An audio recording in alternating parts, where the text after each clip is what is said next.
Bismillahirrahmanirrahim. Alhamdulillahilladzi 'allamani bi ulumil ulama'il muwahhidin wal muhaqqiqin wa arsyadani ila thoriqim mustaqim. Wassalatu wassalamu ala sayyidil wujud wal arwah nabiyyina Muhammadin sallallahu alaihi wasallam alladzi jaa'a bisyari'ah wa thariqah wal haqiqah wal ma'rifah wa ala alihi wa sahbihi ajmain, amma ba'du. Subhanaka la ilma lana illa ma 'allamtana innaka antal alimul hakim. La haula wa la quwwata illa billahil aliyyil adzim. Malam ini kita akan melanjutkan pembahasan tentang tauhidul af'al, yaitu pembahasan pertama dalam kitab Adrun Nafis tentang tauhidul af'al, mengesahkan semua perbuatan dipandang, dikembalikan kepada yang hakiki, yaitu Allah Subhanahu wa ta'ala.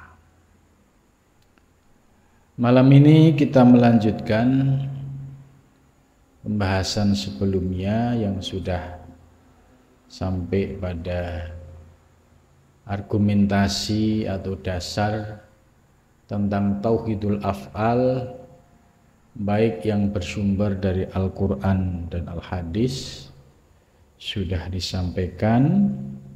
Maka malam ini akan membahas tentang bagaimana praktek ideal setelah memahami tauhidul af'al.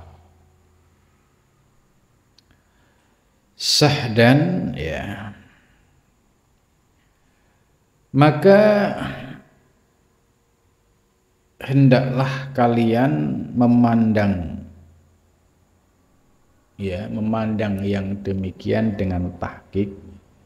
Itu maksudnya setelah kita paham tentang tauhidul af'al.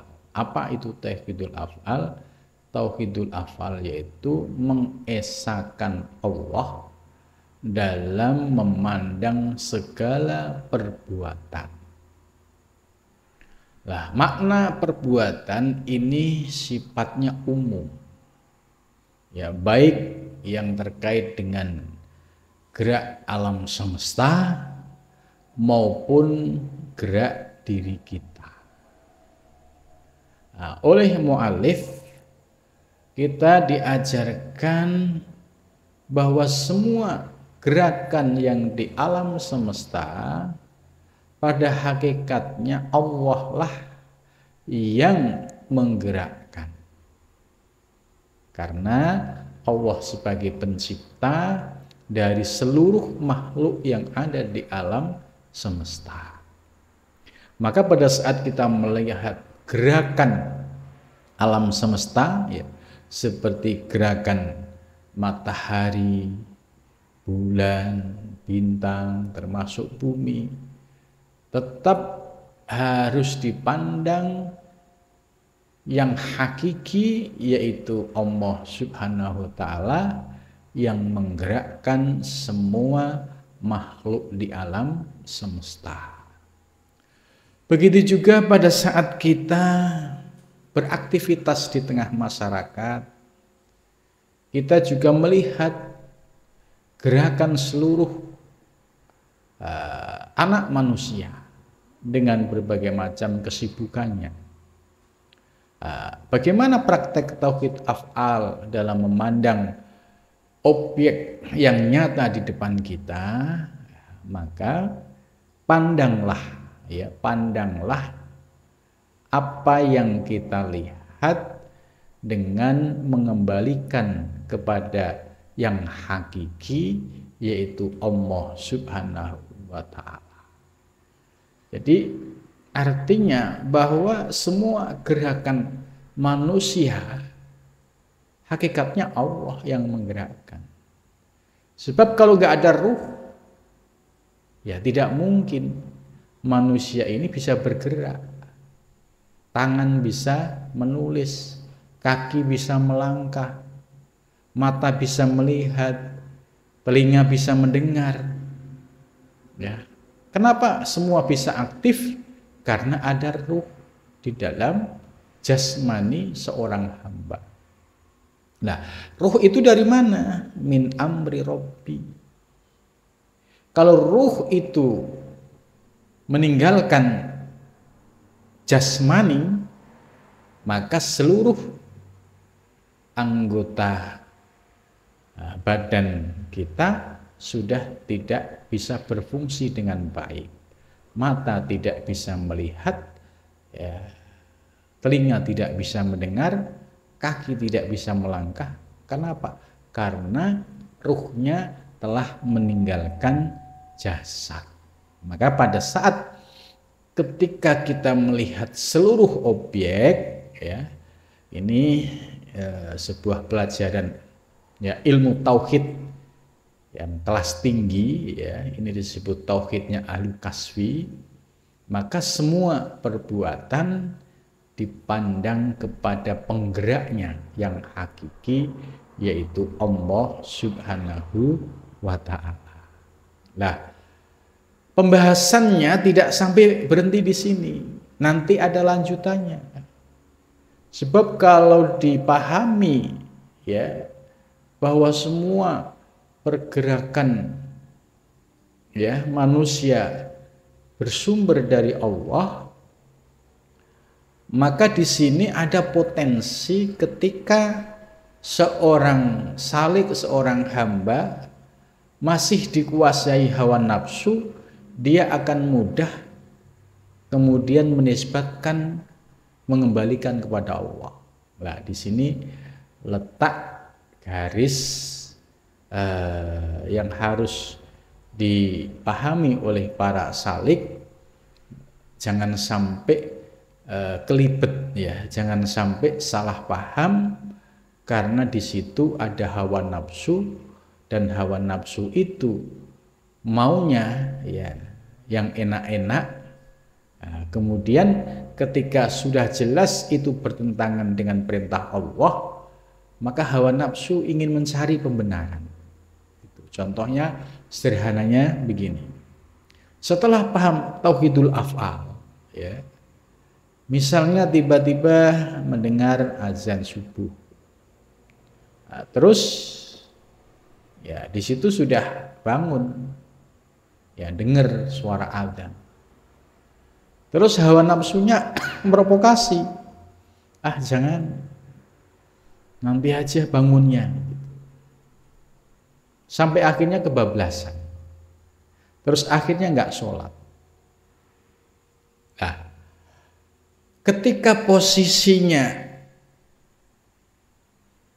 tidak meninggalkan sholat, ya, kemudian dengan dalih, wah, ini kehendak Allah juga, ya. Nah, ini kalau dibiarkan, ya, ini berbahaya, karena di sini ada hawa nafsu, yaitu yang tadi selalu membisiki untuk menunda sholat dan selalu mengajak untuk meninggalkan sholat. Maka sikap bagi salik, ya, ketika berkaitan dengan kehendak hawa nafsu, ya, harus dilawan. Gitu. Maka ketika ada bisikan, ya, sholat nyantar, atau pas ada kesempatan sholat kemudian tidak mau sholat, gitu, maka ini harus dilawan, karena ini hawa nafsu. Jangan sampai mencari pembenaran dengan ilmu hakikat. Ini Allah, kehendak Allah juga, gitu. Lah, di sini banyak yang tergelincir dalam memahami tauhidul af'al secara tidak utuh.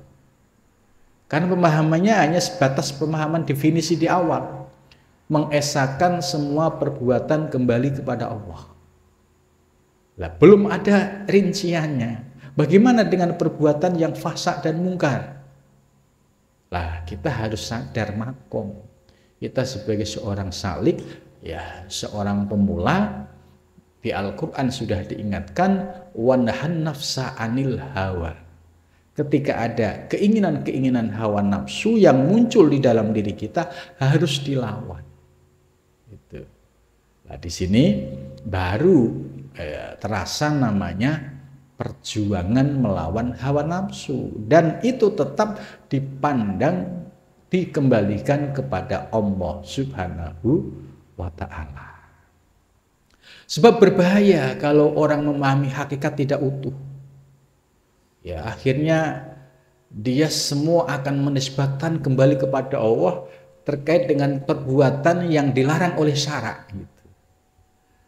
Contoh lagi misalnya ada pohon mangga atau pohon jambu atau rambutan ya milik tetangga. Ya, kemudian dia seenaknya saja, wah itu kan punya Allah itu, ambil ah. Gitu. Nah, ini kalau bisikan negatif tersebut kok diikuti, ah ini milik Allah kan. Nah, ini namanya menjadikan ilmu hakikat untuk pembenaran. Nah, padahal kita harus paham, oh iya itu pohon mangga berada di wilayah tanah orang, berarti itu menjadi hak orang. Ya, kalau di negara kita ya apa yang ada di tanah orang yaitu berarti milik yang punya tanah. Artinya orang lain tidak boleh kemudian asal ambil. Ada aturan. Kalau dia mengambil dengan sengaja bisa kena pasal ya pidana karena dianggap mencuri gitu. Nah, disinilah pentingnya pemahaman hakikat dan syariat itu secara sinergis. Ya, jangan sampai mabuk hakikat, oh ini semua Allah, ngambil punya tetangga dianggap punya Allah, ngambil ayam tetangga dianggap punya Allah, tapi pada saat dia ditangkap polisi, protes, loh Allah, kok saya dihukum begini? Nah, ini konsekuensinya. Karena Anda tidak memahami, meletakkan pemahaman hakikat dan syariat secara proporsional. Itu barang ya menjadi hak milik orang. Ya, itu dijaga oleh agama maupun negara.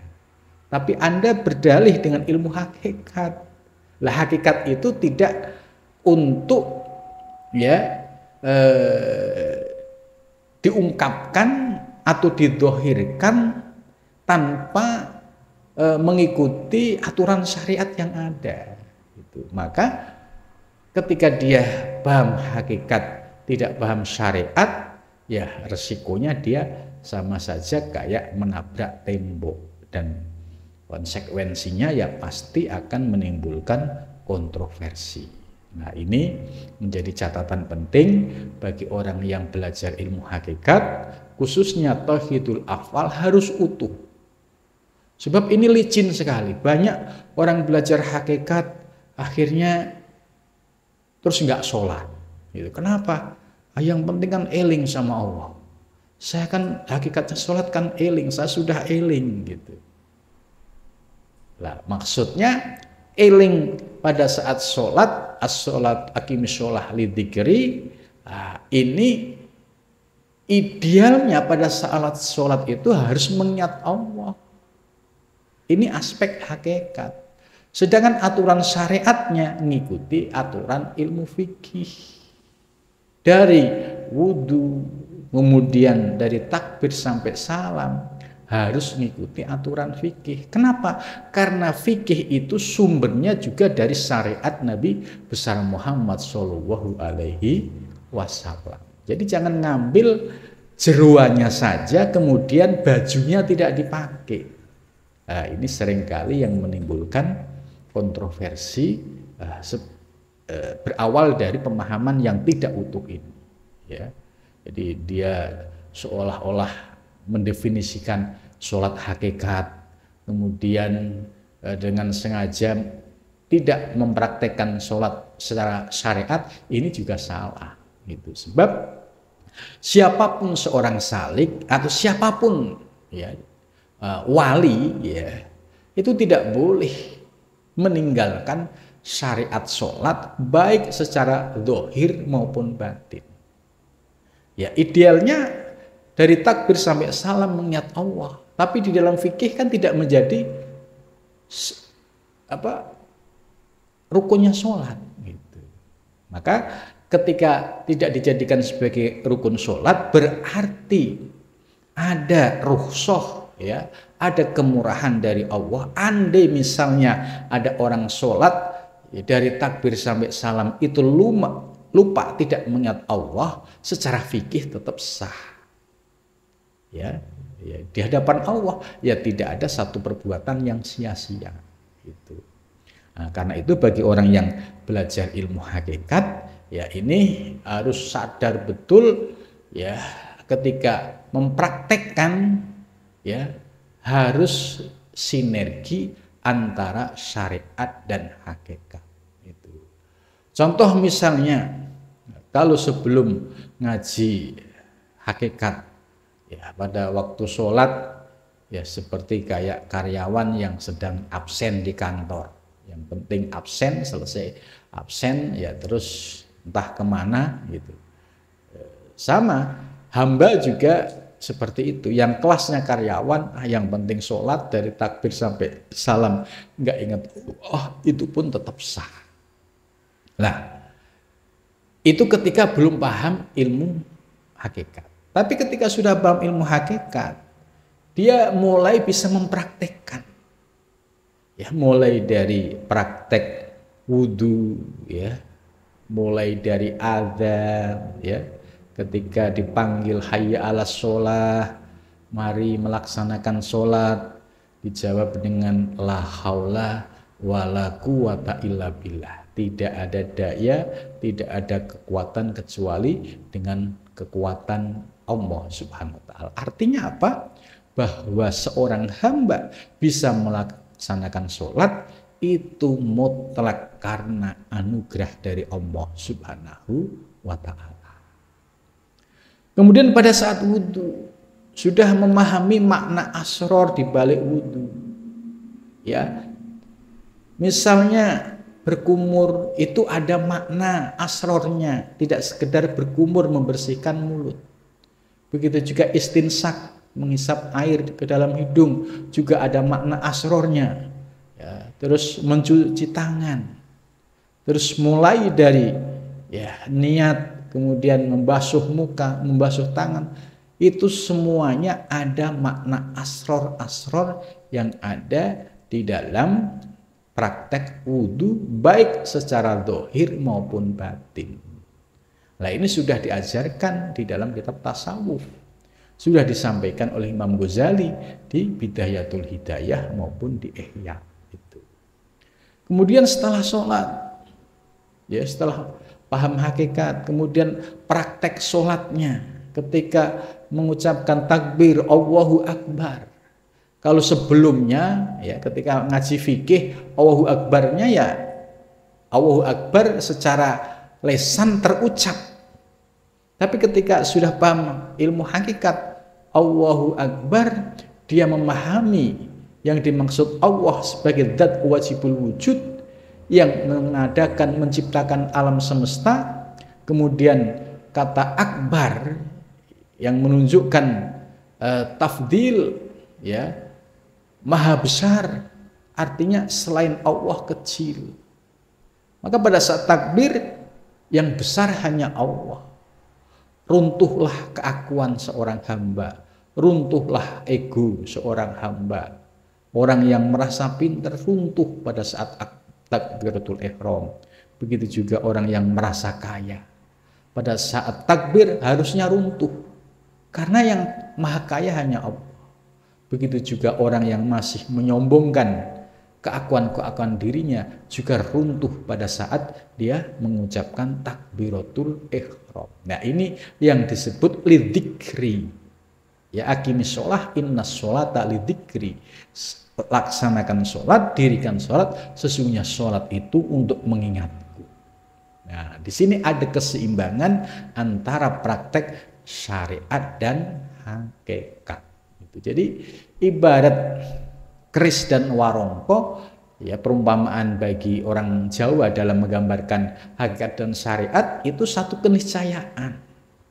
Kalau kita orang Islam ya melihat gambaran Ka'bah Baitullah yang dibungkus dengan kain kiswah, ya itu kalau Ka'bah dibuka tidak dikasih kiswah itu kan hanya tumpukan batu, nggak ada indahnya. Kemudian menjadi indah ketika diberikan kiswah dengan ornamen-ornamen kaligrafi yang sangat indah, bahkan dengan kain yang sangat mahal, yaitu satu kiswah Ka'bah itu hampir 100 miliar itu, bayangkan ya, untuk menjaga keagungan Ka'bah sebagai Baitullah itu. Nah, disinilah ada makna, oh iya ternyata ada integrasi antara syariat dan hakikat itu sudah menjadi keniscayaan, dan ini juga diajarkan oleh Nabi besar Muhammad Sallallahu Alaihi Wasallam. Itu, ya. Jadi kembali pada makalah yang disampaikan oleh mu'alif tadi. Jadi apabila kalian, ya kita semua bisa memandang, ya, dengan segala objek yang kita pandang, ya pandangan lahiriah memandang segala objek, kemudian batiniah kita mengembalikan kepada Allah. Lah, dan tahkiklah engkau dengan dia. Maksudnya, dan dipandang secara tahkik. Tahkik itu benar-benar mencapai keyakinan. Contoh misalnya, kita melihat satu objek, pohon jambu. Pohon jambu yang besar ini, ya, ini kalau kita urai, ya, dulu ternyata asal usulnya dari biji, ya, berproses akhirnya menjadi benih, ya, terus sampai menjadi pohon besar, ada daun, ada ranting, gitu. Nah, itu hakikatnya dulunya dari biji, ya. Begitu juga gerakan alam semesta, gerakan seorang hamba, jika dipandang dari sisi hakikat, pandanglah, kembalikan kepada yang hakiki, ya. Tapi itu pandangan batin, tidak boleh untuk didohirkan. Itu. Nah, ini adab dan batasan ini harus dipahami. Jadi pandangan secara hakiki tadi itu sifatnya zauki, ya, hanya dirasakan. Bersifat iktikad, keyakinan. Tidak untuk diucapkan. Ya, contoh misalnya, ini misalnya sedang merenungi proses kejadian sebuah wujud. Ya, contoh misalnya ayam. Ya, ayam ini dulunya dari telur, telur dari ayam, gitu. Ayam dari telur. Nah, ini kalau dipikiri, terus mana yang sesungguhnya, yang hakiki, ya? Dalam teori tauhid, ya, perumpamaan telur dan ayam ini kayak teori daur, ya. Kan di tauhidnya ada daur dan tasalsul, mata rantai yang tidak pernah terputus, gitu. Lah, tapi kalau kita lihat wujud ayam itu, ya asal mulanya dari telur, gitu. Sekalipun proses telur ini ya bersumber dari ayam, tapi hakikatnya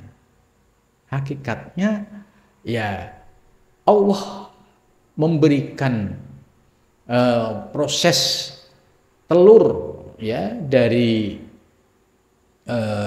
ayam betina, ya, kemudian sampai keluar, kemudian berproses lagi sampai menjadi telur. Lah, di situ dipandang secara hakiki, ada penggerak yang hakiki, yaitu Allah Subhanahu wa Ta'ala. Tanpa ada Allah, nggak mungkin telur itu bisa menetas menjadi ayam. Itu. Maka di sini dipandang secara hakikatnya. Begitu juga dalam melihat perbuatan seorang hamba. Ya, siapapun itu, ya. Bahwa perbuatan yang muncul dari seorang hamba itu tidak lepas dari kudrah iradah Allah. Ya, ibarat hamba itu seorang wayang. Seluruh gerak-geriknya tidak mungkin bisa bergerak kalau tidak digerakkan oleh Sang Dalang. Maka pada saat kita sudah memahami perumpamaan wayang dan dalang, ya, menurut praktek ilmu hakikat di sini, ya, itu disuruh memandang, oh iya, perbuatan apapun seorang hamba, baik atau buruk, harus dipandang, dikembalikan kepada yang hakiki, yaitu Allah Subhanahu wa Ta'ala. Maka pada saat misalnya kita sendiri melaksanakan ketaatan ibadah, ya, mencoba melatih untuk mengembalikan kepada Allah. Oh, hakikatnya Allah yang memberikan anugerah saya bisa sholat. Andai nggak ada anugerah Allah, nggak mungkin bisa. Nah, ini salah satu cara untuk bagaimana prakteknya memandang satu perbuatan kembali kepada Allah. Terus bagaimana kalau kita memandang satu perbuatan hamba yang tidak baik?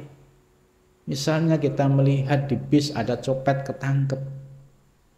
Nah, pada saat kita melihat secara hakikat tadi, tetap iktikad kita mengembalikan kepada Allah. Hanya saja secara zahir, secara syariat, ya diingatkan, nggak boleh nyopet, nggak boleh mencuri, gitu. Ini ada aturannya, gitu. Tidak mendiamkan, kemudian ini kan Allah juga yang berkehendak. Lah ini nggak boleh. Nah di sini letak yang harus dipahami secara betul, ya, secara sungguh-sungguh itu di sini. Jangan sampai kemudian salah mempraktekkan. Contoh misalnya ada orang yang mempraktekkan hakikat secara tidak benar. Orang mau nyebrang jalan, ya, kalau dia memiliki kesadaran lahir batin, ya, harus ada keseimbangan. Oh iya, jalan ini rame, gitu. Berarti ya harus pakai kontrol akal, kontrol emosi. Berarti harus lihat kiri kanan. Nah, ini yang disebut kesadaran syariat. Berarti ya harus kita hati-hati. Misalnya nyebrangnya pada saat motor sedang sepi, kita baru berani nyebrang. Nah, contoh orang yang mempraktikkan hakikat yang tidak benar, sudah tahu jalan rame, semua kan kehendak Allah, gitu kan. Mati hidup saya Allah, gitu kan. Nekat nyebrang jalan, nggak lihat kiri kanan, terus ketabrak. Ya sudah, diterima, pandang aja kembali kepada Allah kalau dia pengen merasakan. Nah, praktek yang demikian ini ya sesungguhnya tidak pas. Sebab sudah ada aturan syariatnya.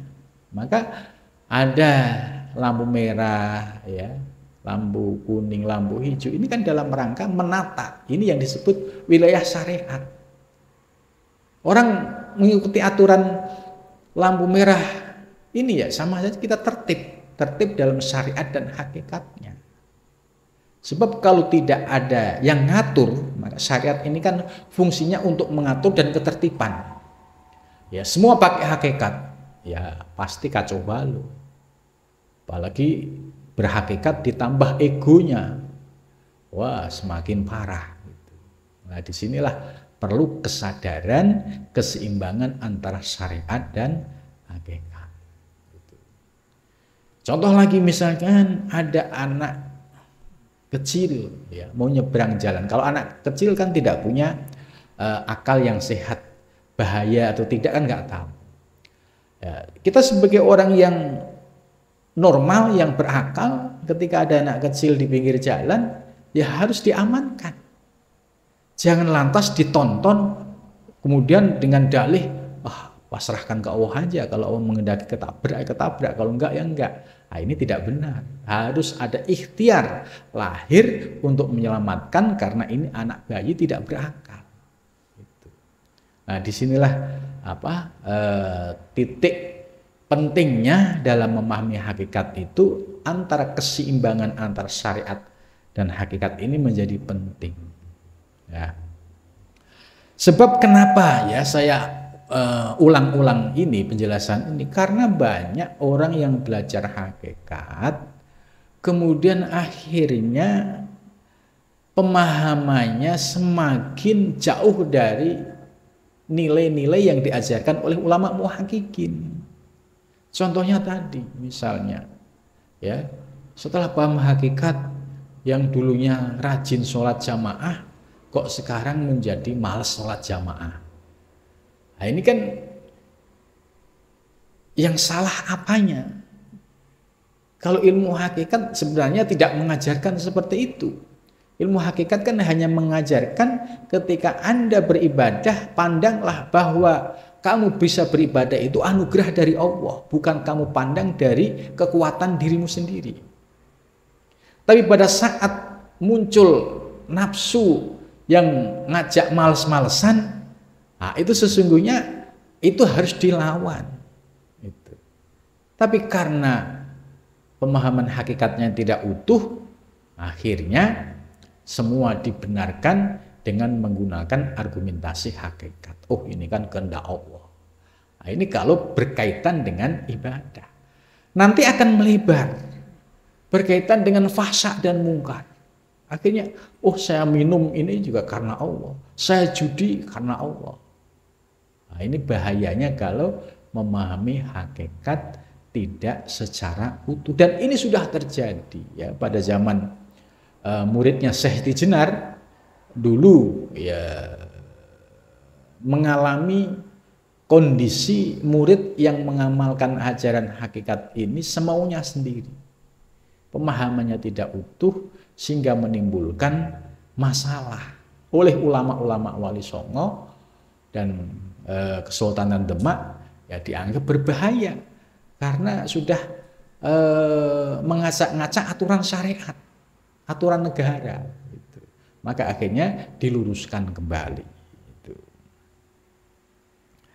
Jadi kalau kita sudah mulai paham tadi cara memandang, mempraktekkan hingga tahqiq, benar-benar yakin, oh iya, semua kembali kepada Allah. Itu tahqiqlah engkau dengan dia, niscaya lepaslah engkau daripada segala perkara bahaya yang tersebut itu, dan engkau lihat dengan mata kepalamu, ya. Jadi mata kepala, mata lahiriah memandang objek, dan mata hatimu, ya, mata hatimu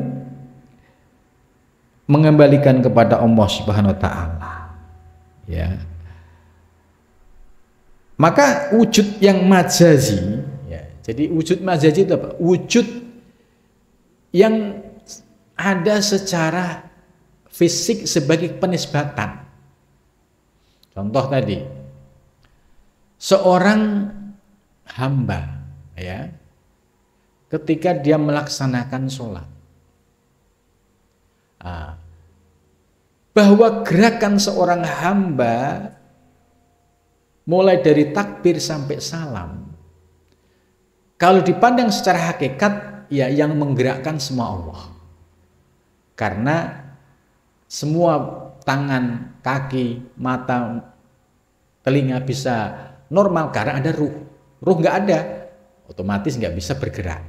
Artinya pandang semua gerakan kembali kepada Allah. Tapi yang berbuat melaksanakan gerakan itu namanya hamba sebagai penisbatan. Ini yang disebut majazi. Gitu. Jadi objek lahir ini hamba ini sebagai majazi. Nah, hakikatnya yang menggerakkan ya Allah.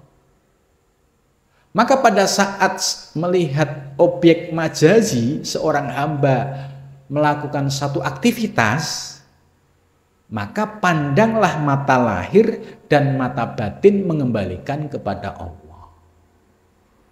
Nah, kemudian lesannya dijaga, tidak boleh mengucapkan kalimat-kalimat yang sutuh. Misalnya, ya, setelah dia merenungi, kemudian merasakan, menikmati pemahaman ilmu hakikat, kemudian melihat objek, ya, terus dia ngomong, ya ini Allah juga. Nah, menisbatkan majazi kepada Allah ini yang tidak diperkenankan. Ya, jadi ketika diucapkan, dia harus diucapkan objeknya, manusianya. Oh, ini perbuatan siapa? Perbuatan Zaid. Gitu. Tidak boleh ini perbuatan siapa? Perbuatan Allah, nggak boleh. Karena apa? Praktek hakikat itu di dalam rasa, tidak untuk diungkapkan. Gitu. Jadi hakikatnya kita pandang, kita kembalikan kepada Allah, tapi ketika berkomunikasi, ya kembalikan kepada majazinya. Siapa majazi? Ya hamba itu. Oh, ini perbuatan hamba. Oh, ini perbuatan si A, si B, si C. Gitu. Ini yang disebut majazi. Jadi maksudnya mu'alif ketika melihat objek majazi, yaitu objek-objek lahir, objek-objek hamba yang sedang melakukan aktivitas, tapi mata batin memandang secara hakiki, yaitu dengan mengembalikan kepada Allah Subhanahu wa ta'ala. Gitu. Jadi akhirnya melihat yang majazi, kemudian direnungi, akhirnya ketemu yang hakiki. Melihat yang majazi, direnungi, akhirnya ketemu yang hakiki. Lah, pada saat menemukan yang hakiki, cukup dirasakan, dinikmati, tidak untuk diungkapkan, tidak untuk didzohirkan. Kalau didzohirkan, itu ada resikonya.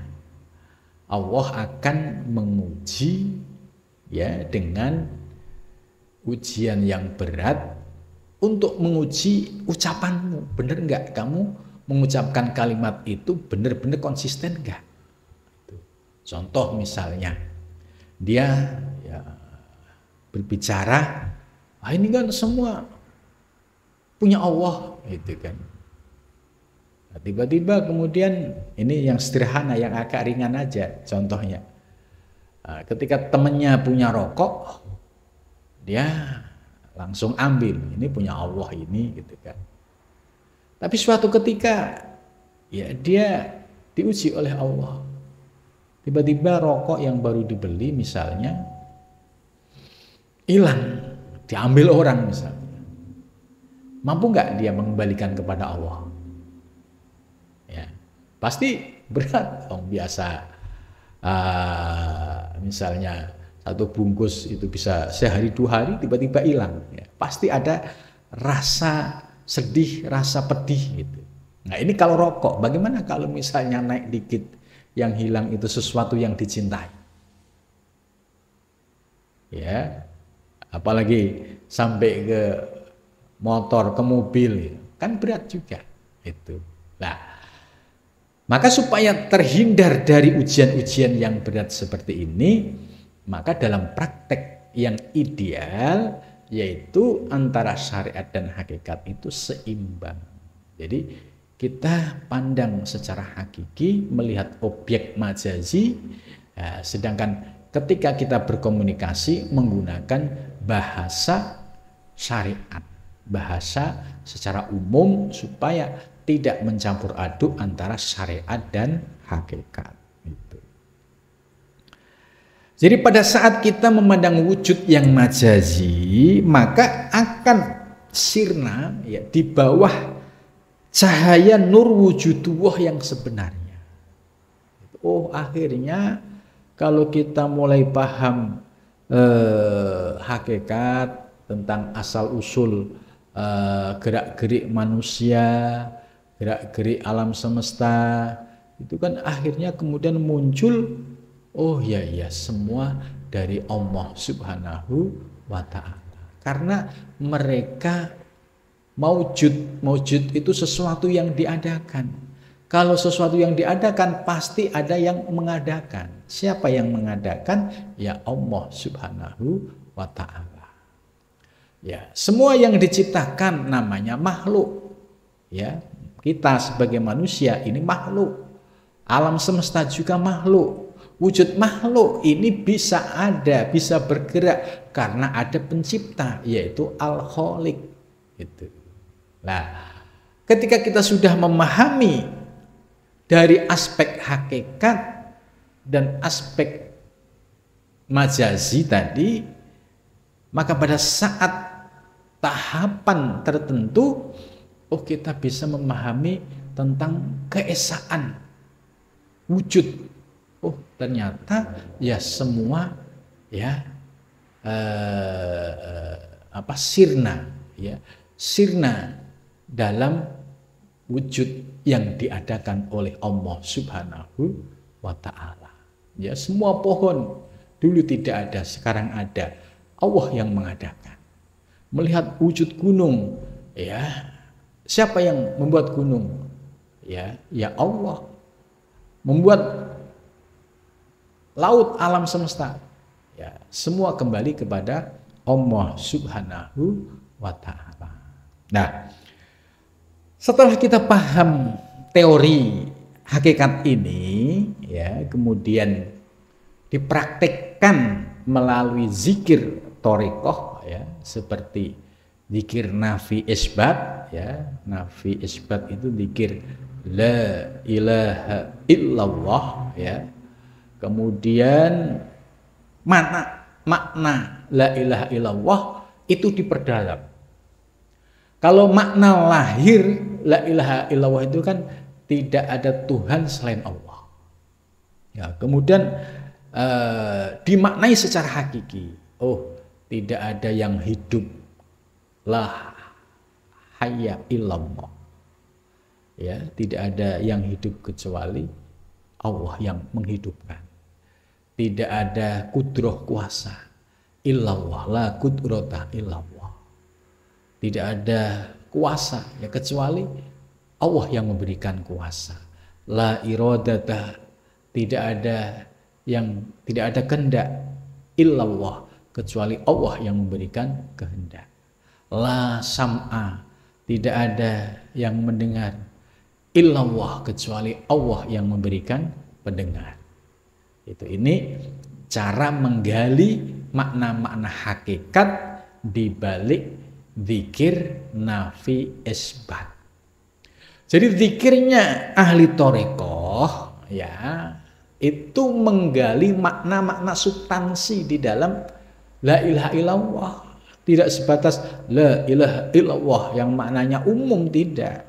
Tapi digali tadi mulai dari la ma'buda illallah, la maqsuda illallah, sampai la maujuda illallah. Nah, ini yang disebut makna-makna hakiki yang menjadi asror dari kalimat zikir la ilaha illallah. Maka orang yang sudah ngaji tasawuf, ilmu hakikat, ya, kalau diimbangi dengan praktek thariqah misalnya dapat kaifiat zikir nafi isbat, itu bisa terus untuk melatih cara memahami makna la ilaha illallah tadi. La ilaha illallah, la ilaha illallah. Selalu diingatkan. Nah, misalnya kalau bisa mengamalkan sehari semalam, ya, misalnya di waktu maghrib atau di waktu subuh, gitu. Atau misalnya bisa sholat 5 waktu, tentu istimewa. Karena hati kita akan selalu diingatkan untuk kembali mengingat Allah Subhanahu wa ta'ala. Ya, jadi di sini pentingnya setelah kita paham ilmu hakikat, kemudian ikut bimbingan zikir torekoh tujuannya apa? Supaya pemahaman tentang la ilaha illallah itu bisa menghasilkan makna-makna yang hakiki. Oh, ternyata di balik la ilaha illallah memiliki kedalaman makna. Itu. Kemudian selanjutnya syahdan. Manakala engkau kekalkan akan syuhudmu. Nah, ini yang disebut syuhud. Syuhud itu apa? Syuhud itu pandangan kita, mata lahir memandang objek ya sekitar lingkungan kita, diri kita, itu mata lahir. Nah, kemudian mata batin mengembalikan kepada Allah Subhanahu wa taala. Itu. Kemudian lesan tetap terjaga. Jika keluar kalimat, harus keluar kalimat yang sesuai syariat. Tidak boleh yang sifatnya batin, yang hakikat dikeluarkan oleh lisan kita. Ini akan menimbulkan kontroversi dan fitnah. Itu. Maka mu'alif sudah menyampaikan bahwa praktek dari hakikat itu yaitu ada di zauq, ada di rasa, bukan untuk diucapkan. Itu.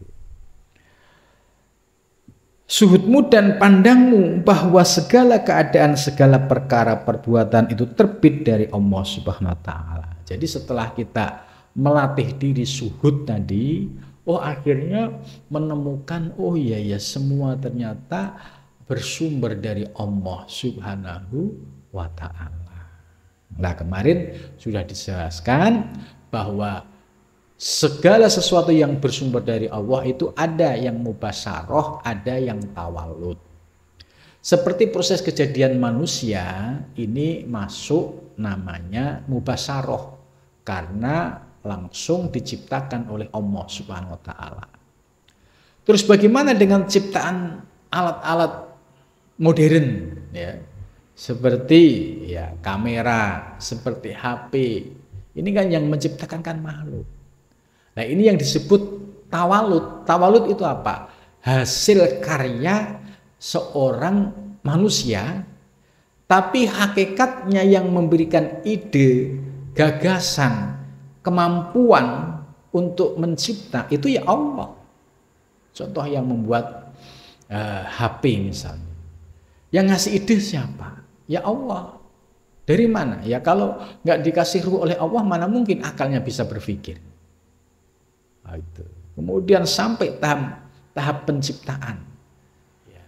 Nah, dalam teori ilmu hakikat, oh itu yang disebut tawalud. Hasil kreasi hamba.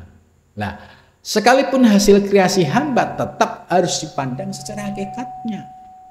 Yang memberikan ide, gagasan sampai kemampuan bisa menjadi wujud yang nyata, tidak mungkin bisa wujud kalau tidak dikehendaki oleh Allah Subhanahu wa taala. Maka dalam pandangan tauhid ya, kita menghadapi kemodernan tetap dalam posisi tauhid, mengesahkan kepada Allah Subhanahu wa taala, tidak silau ya, melihat gemerlapnya kemodernan dengan teknologi modern. Pandangan tauhid kita tetap utuh. Karena apa? Sudah paham teorinya. Oh, ini tawalud. Tawalud itu 100 tahun yang akan datang itu skenario sudah ada ya oleh Allah Subhanahu wa taala. Cuma munculnya dari siapa? Itu tergantung Allah. Nah, tugas kita bagaimana pandangan kita supaya tetap bertauhid, yaitu dengan memandang oh itu mubasyarah, oh itu tawalud, hakikatnya kembali kepada Allah Subhanahu wa taala. Ya, ini cara memandang terkait objek yang ada di sekitar kita. Nah, akan tetapi dalam bahasa syariat ya nggak boleh kemudian kita salah praktek. Contoh ini apa, mik apa? Nah, ini kan dari Allah. Nah, nggak boleh ngomong seperti itu. Ini wilayah hakikat. Ya cukup ini apa? Ini miknya apa? Mik merek Hardware. Nah, ini ciptakan apa? Oleh pabrik. Gitu. Lah, secara hakikat cukup sebagai i'tiqad kita. Jadi kita melihat objek tetap pandangan kita kembali kepada Allah Subhanahu wa taala. Ya, termasuk objek-objek yang lain ya. Maka ketika kita menghadapi kemodernan dengan teknologi baru, tetap pandangan tauhid kita sudah tertanam akan memandang dan mengembalikan kepada Allah Subhanahu wa taala.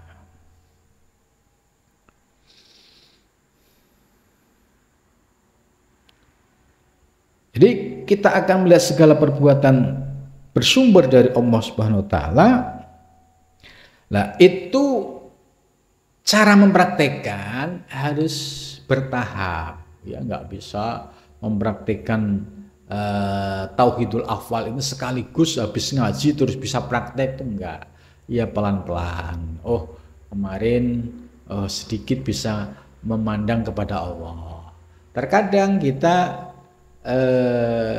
mengembalikan kepada Allah agak telat, gitu. Oh terkadang kita setelah babak belur baru ingat Allah. Nah, ini namanya proses dinamika.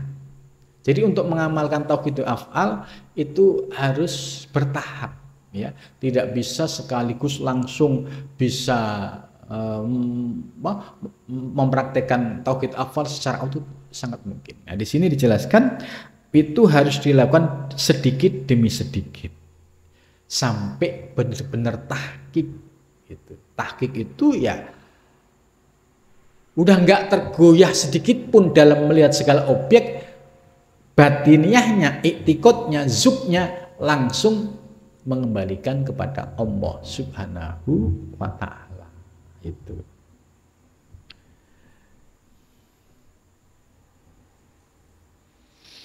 Maka apabila tahqiqlah Anda ya sudah tahqiq dengan pandangan-pandangan, dengan praktek setiap hari melihat objek kiri kanan gitu.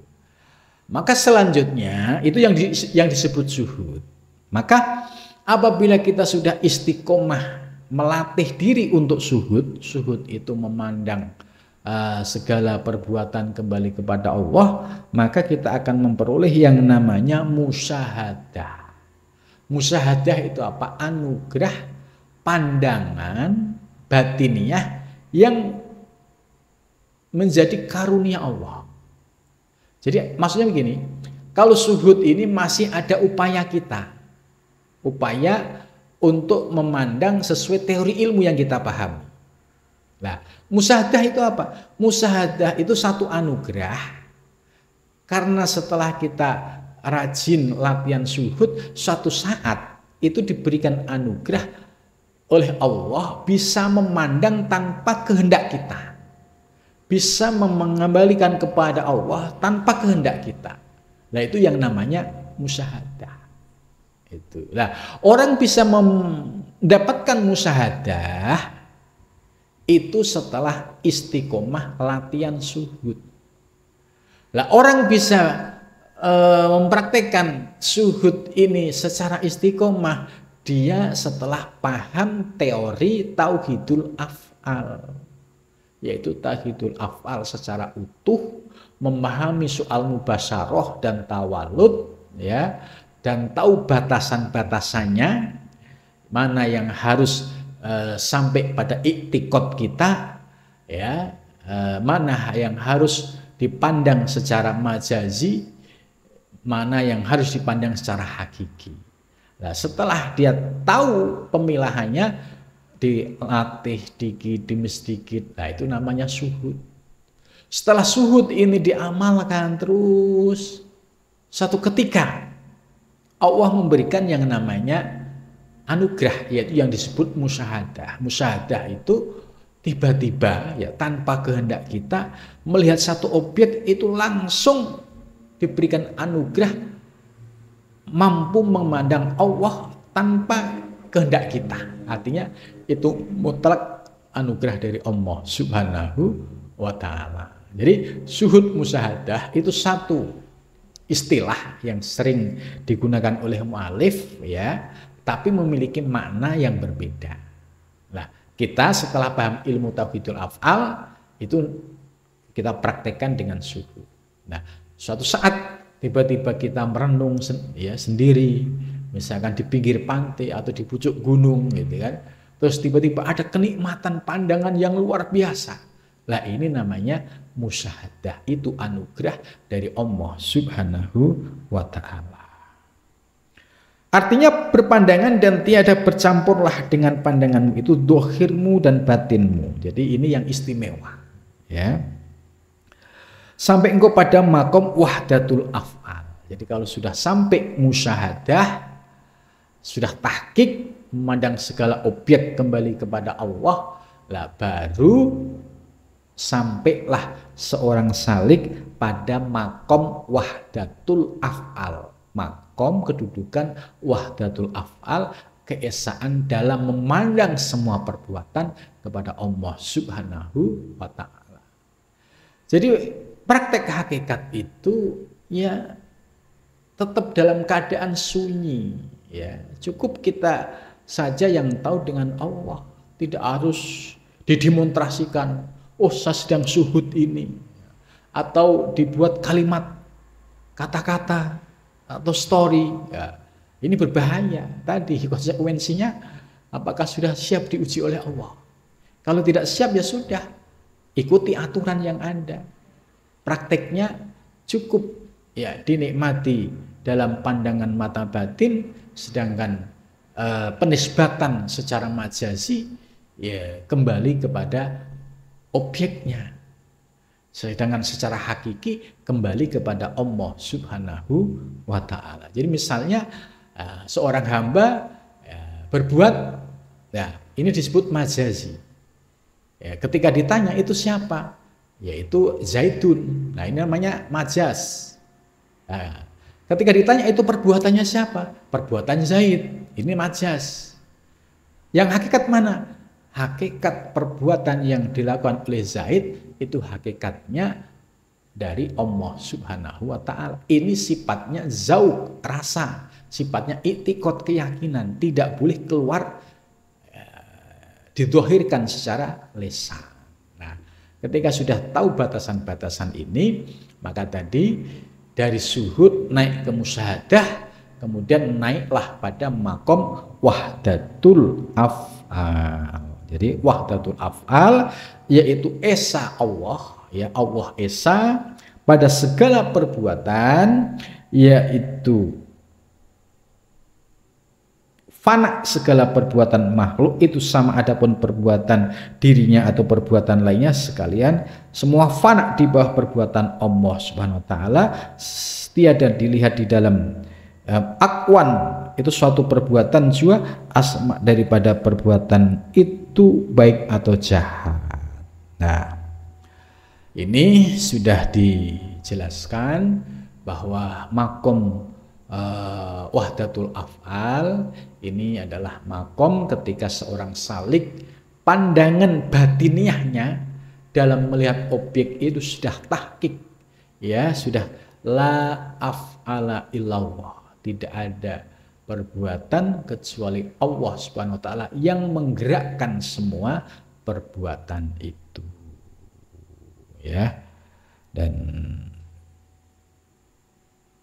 dah cukup sampai di sini saja. Insyaallah pembahasan selanjutnya pada minggu depan. Mudah-mudahan dengan penjelasan ini semakin utuh pemahaman kita tentang tauhidul af'al dan bagaimana praktek yang ideal, yang lurus sesuai panduan para ulama-ulama muhaqqiqin. Mudah-mudahan senantiasa kita diberikan bimbingan lahir batin oleh Allah Subhanahu wa ta'ala. Amin ya rabbal alamin, ya. Jadi mau habis bahas turun nafis, mau nerusin Al-Futuhat, energinya udah habis ini. Insya Allah nanti aja kalau ada waktunya.